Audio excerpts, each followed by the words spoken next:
So many spider people. After reuniting with Gwen Stacy, Brooklyn's full-time friendly neighborhood Spider-Man is catapulted across the multiverse, where he encounters the Spider Society, a team of spider people charged with protecting the multiverse's very existence. But when the heroes clash on how to handle a new threat, Miles finds himself pitted against the other spiders and must set out on his own to save those he loves most. Okay, so if you saw Into the Spider-Verse, you know how stellar the animation was, and it had an awesome story to accompany the jaw-dropping art. Now Spider-Man Across the Spider-Verse is arriving, and impossibly, they've doubled down on the creativity of the animation and actually made it even better. There are so many styles that are employed, from paint like watercolor and acrylic to halftones and flat styles, and then 3D. Heck, there's even mixed media that comes into play. In my eyes, it couldn't keep up with all the entrancing imagery that was flashing across the screen. And at times, it may seem a bit overwhelming to take in all of the varied styles that are employed, but I found that I could just enjoy and appreciate whatever I could focus on, knowing that on future watches, I'd pick up even more of the nuances. Now, I really appreciate how sometimes the artwork helped to reinforce the emotion of a scene. Now, in one part towards the end of the film, we watch a couple of characters have an emotional conversation, and the background begins to drip, like the walls were weeping in sadness. It's subtle, but my eye captured it, and it made just the whole sequence even more powerful. Now, I don't think it's a shock that the animation is great, but the depth of the story certainly caught me off guard. This is a very layered narrative, not only focusing on Miles Morales, but pulling in story arcs that involve Gwen, Peter, and some newcomers. The family theme is a central focus, and I'm really impressed at the way the arcs overlap and then complement each other. Something else I really appreciated was the villain that's introduced. They're a lot of fun with a huge presence on screen, both in dynamics and eccentricities. There's also a lot of background given, so this isn't a no-name baddie who just kind of appears to wreak havoc. There's meaning behind the actions, and the justifications I think are earned. And because of some abilities that the villain has, the story has multiple angles to exploit. Sometimes for humor, other times for exciting action, but each of them consistently driving the narrative forward with a driving energy. And the story doesn't stop with just the villain.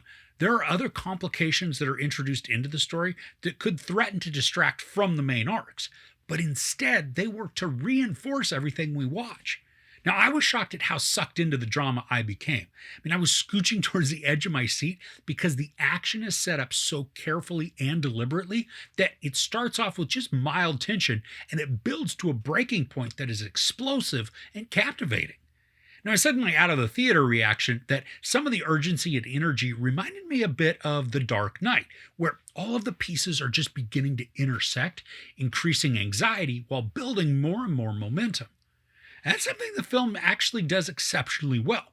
It draws us into the story, not being afraid to be complex and full of dramatic character interactions. The pace isn't always breakneck fast, but it does take plenty of moments to pause and create character moments. And that's not to say that the urgency of the storytelling takes a dip. There's always this pressure that's looming. But the action is able to take a backseat for some meaningful dialogue exchanges, which then drive up the emotional investment that's needed for the coming climax.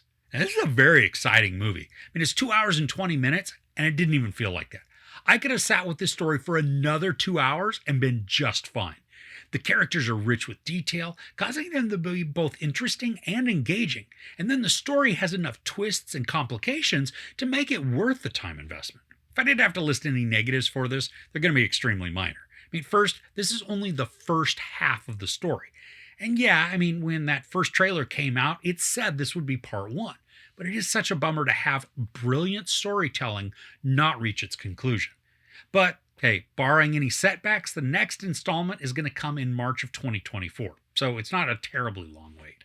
The next nitpick I have is actually not a negative at all. But when we get to the Spider Society headquarters, there are so many spider people that it becomes very difficult to focus on most of them.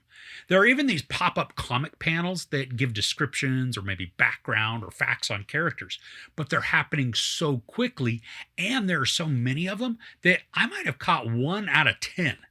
Now, this will make it very fun for when this comes to 4K, so we can pause and go frame by frame to just see all the crazy detail that went into creating this massive collection of web slingers. And this is also the way to do a multiverse story. We get to see a bunch of different universes, but more importantly, the story dedicates time to explaining why certain story elements are vital and what they mean for the characters. We don't just rush through a couple of worlds to land in one and then that's it. We get to see the variety, not only through the views of the world, but also through the many characters that we see. And there are a ton of Easter eggs in this. And depending on your level of geek, you'll notice a few or maybe a bunch. Now, while I caught some here and there, my son was enjoying this on a whole different level, seeing characters from comics, games, and basically anything in between. Now, the thing that makes the characters so endearing and engaging, aside from the visual appearance, is the voice acting. Shamik Moore returns in the role of Miles. He is so great, captures angst, fear, anger, pride, and even strength of the character. And Haley Steinfeld also returns as Gwen Stacy, and despite it only being their voices, she and Moore have amazing chemistry, bringing the characters to life so that they're more than just animated beings. So overall, Spider-Man Across the Spider-Verse is a visually stunning and phenomenally animated film.